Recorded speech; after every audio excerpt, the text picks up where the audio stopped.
Céline Dion.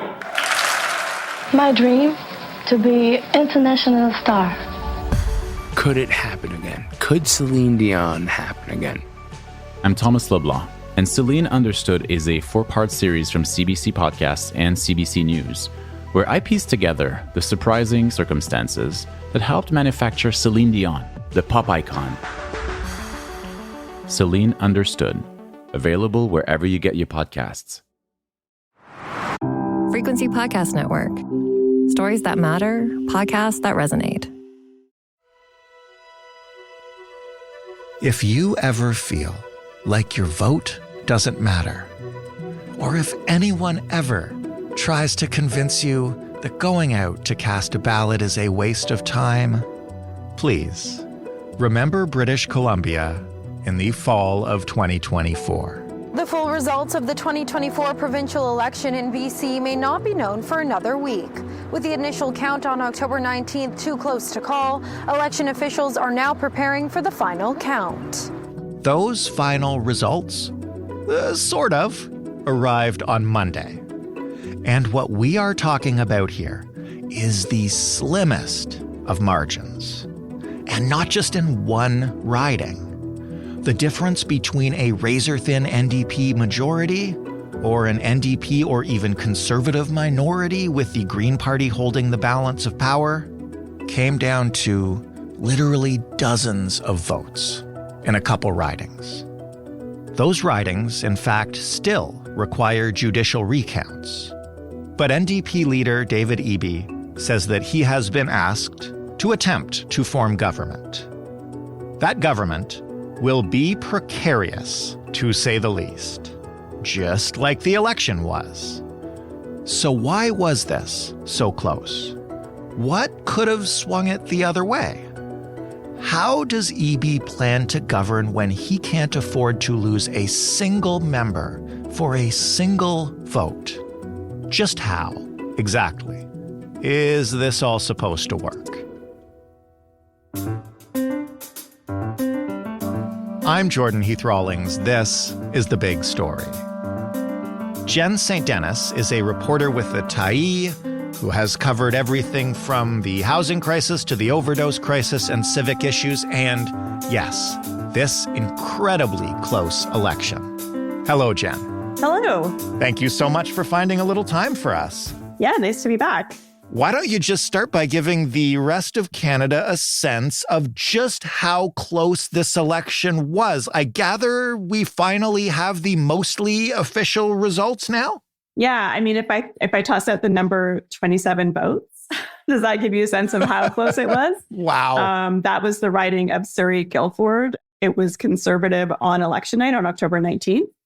We went to bed with the election really too close to call, but then we rolled on and we're doing final counts, absentee ballots, and those types of things. And just yesterday, we saw Surrey-Guildford flip to the NDP with just 27 votes.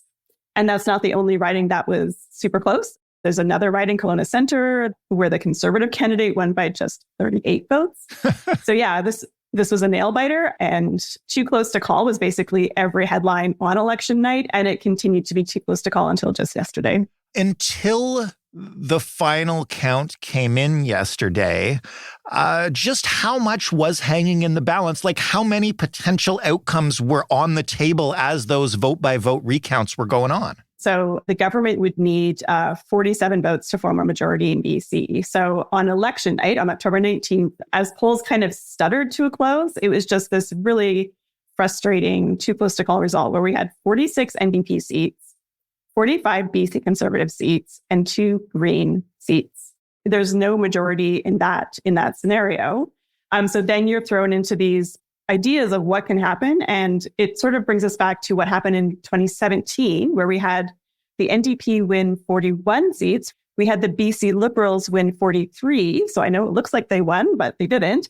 And then we had the Greens with 3. And what happened was that the NDP and the Greens then went back and made an agreement. Right. And we actually ended up with an NDP government. And so Monday, BC elections revealed what we're calling, I guess, the official results of the election, though I gather, and we can talk about it a little bit, there's still some recounting to do. But what are the final seat tallies and what does this mean in terms of who governs and how?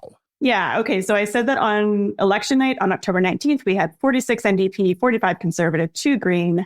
After yesterday, now we have 47 NDP. So they do have that majority they were looking for, 44 Conservative, and 2 Green. So now the NDP has a majority, means that they're technically able to probably elect a speaker from their own party, and they shouldn't have to absolutely rely on the Greens to pass key confidence motions.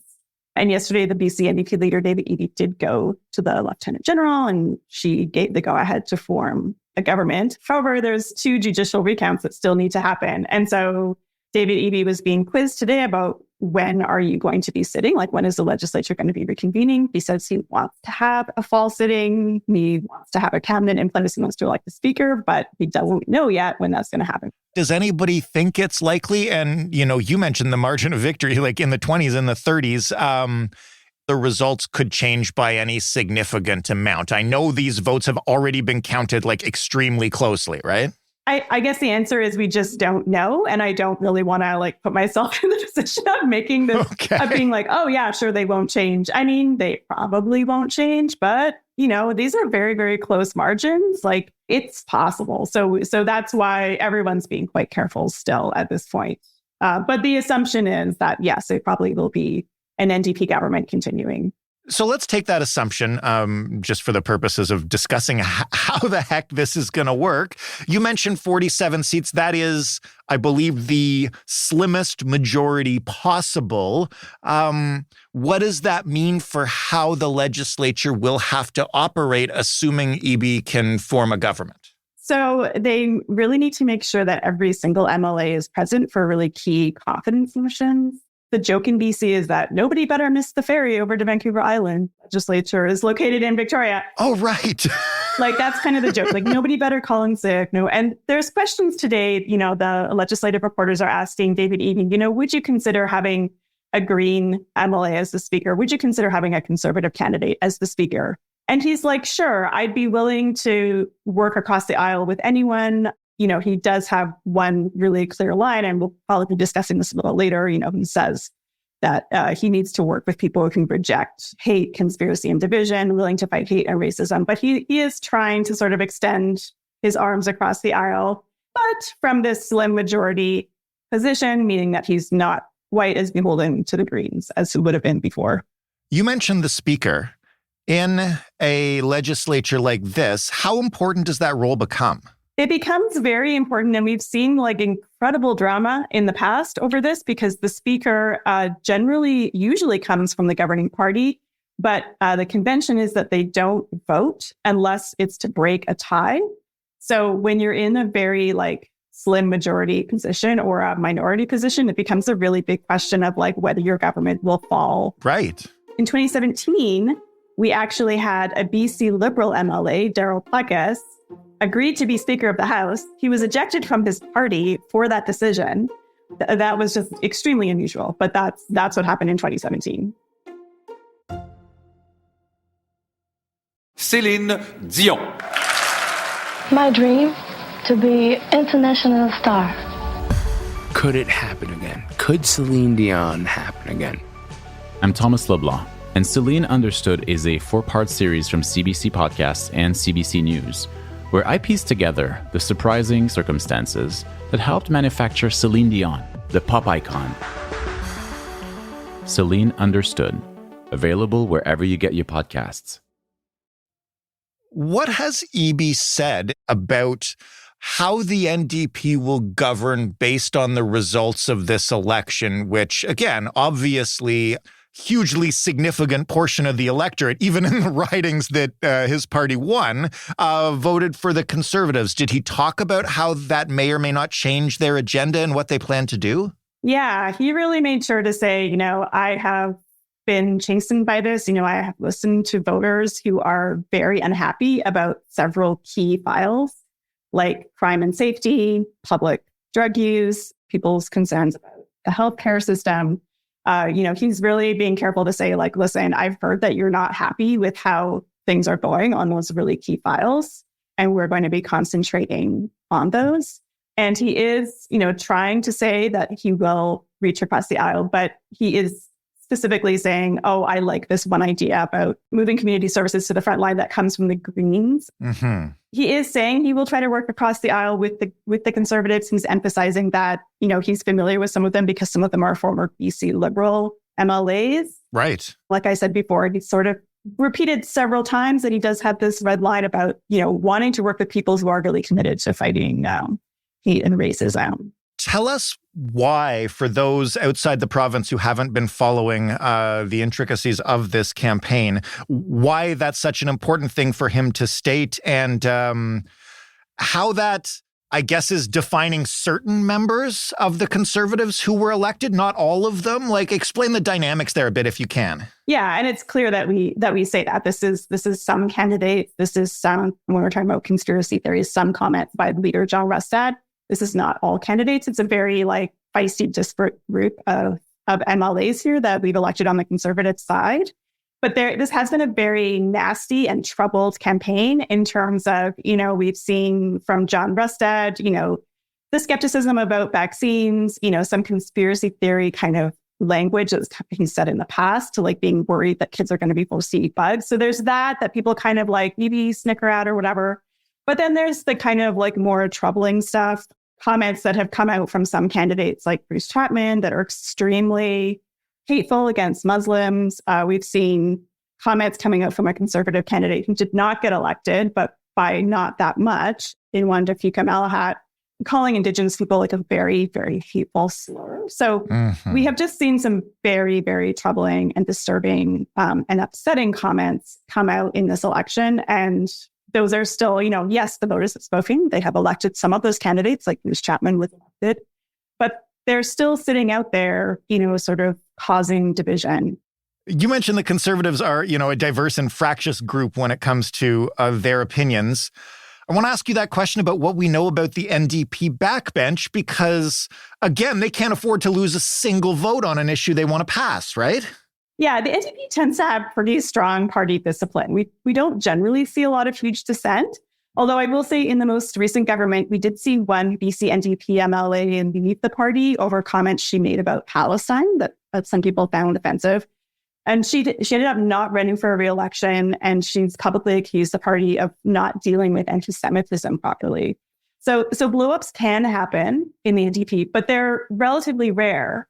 Now, if the situation were flipped and we were talking about the Conservatives, John Rustad has said that he'll allow his MLAs to vote however they want. He's not going to whip the vote. So there's that. And yeah, like I said, it's the BC Conservative as a party have been around for a long time, but this is like a renewed, re-energized party that was taken over in 2022 by these young, right-wing politicos. And it's got a lot of different, it's got people who were supportive of the truckers convoy. It's got people who are kind of just social conservatives. It's got people who are more like free market conservatives or were BC Liberal candidates. So it's got a lot of stuff going on in it.